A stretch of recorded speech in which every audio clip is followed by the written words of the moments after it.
Okay, guys, I'm back. Remember me, Seth Harwood from SethHarwood.com?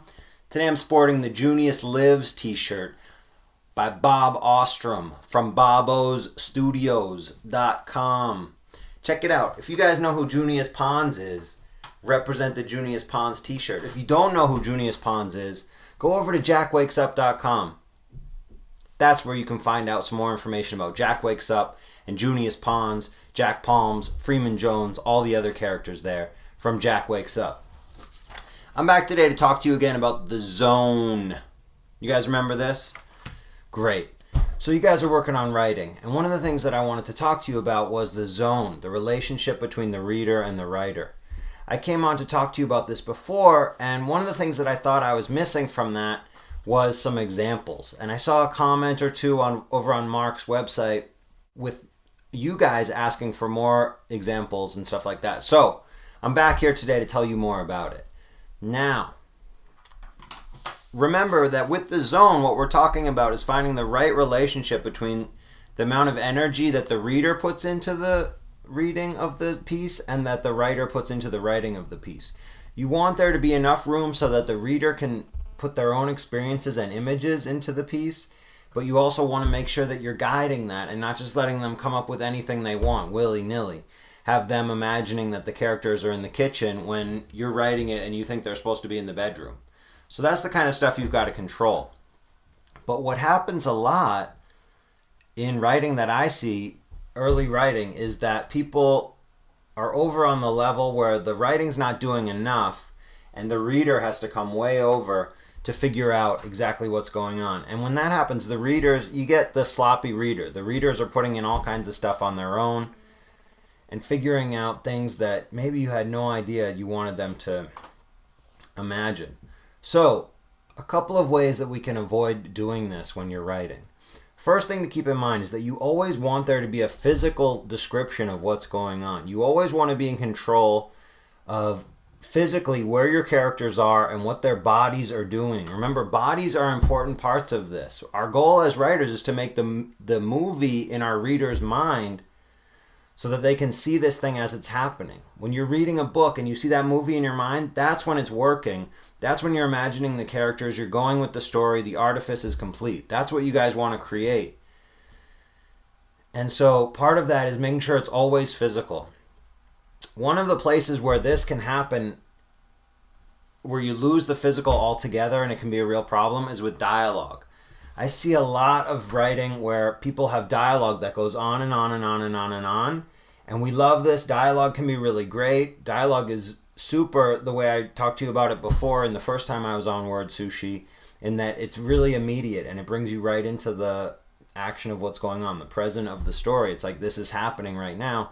But when you have dialogue that goes on for a long time with no bodies, no people who are actually doing something physically, then it's really just talking heads. It's just like back and forth, back and forth. Wait, do these people have bodies?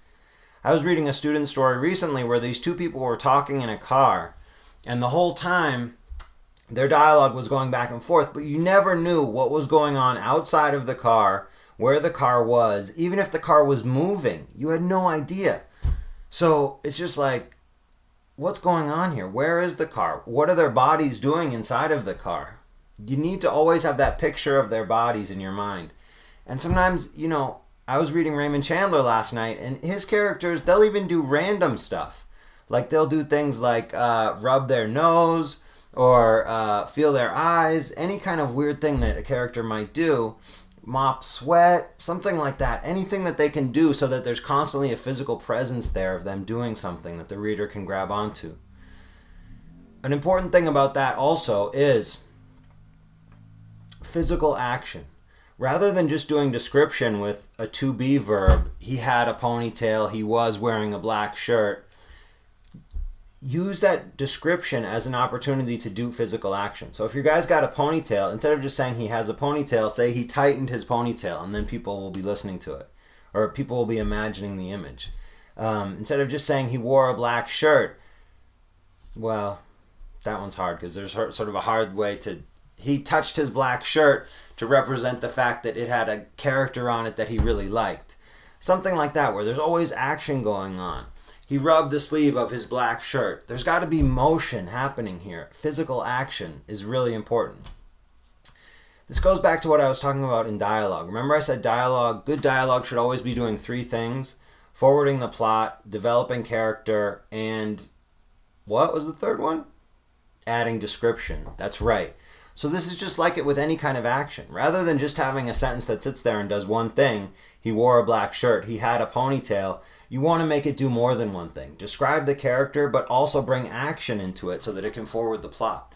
So while your dialogue needs to do multiple things, your characters need to be physical and present while that dialogue is going on, and the descriptions of them doing things need to take on more than one role.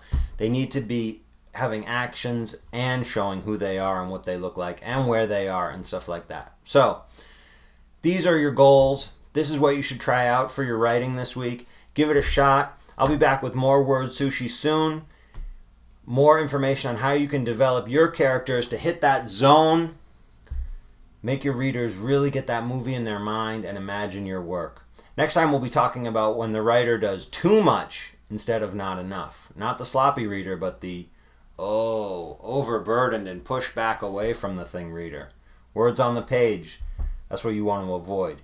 You want to get images in your reader's head. That's the most important thing. All right, I'm out. Visit SethHarwood.com. Find out who Junius Pons is. I'm doing a collection of short stories now again. That's called A Long Way from Disney. I hope you'll check them out. I'm on iTunes, all the usual places. Thanks for being here. I'll see you soon. Oh yeah, two last things. One is that I know had is not a to be verb. To be verbs, there's 8 forms of them. Do you guys know what they are? Was, were, am, are, were, being, been. Figure them out. 8 forms.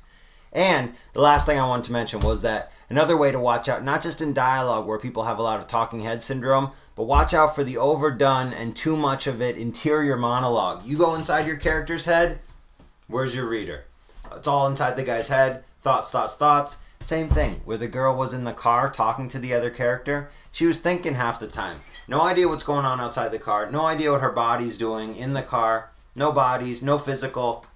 How's that for a product placement? Jack Wakes Up, the book, coming on March 16th. Just got the first copy right here. This is the first printed copy. Smells like carpet. See you next time.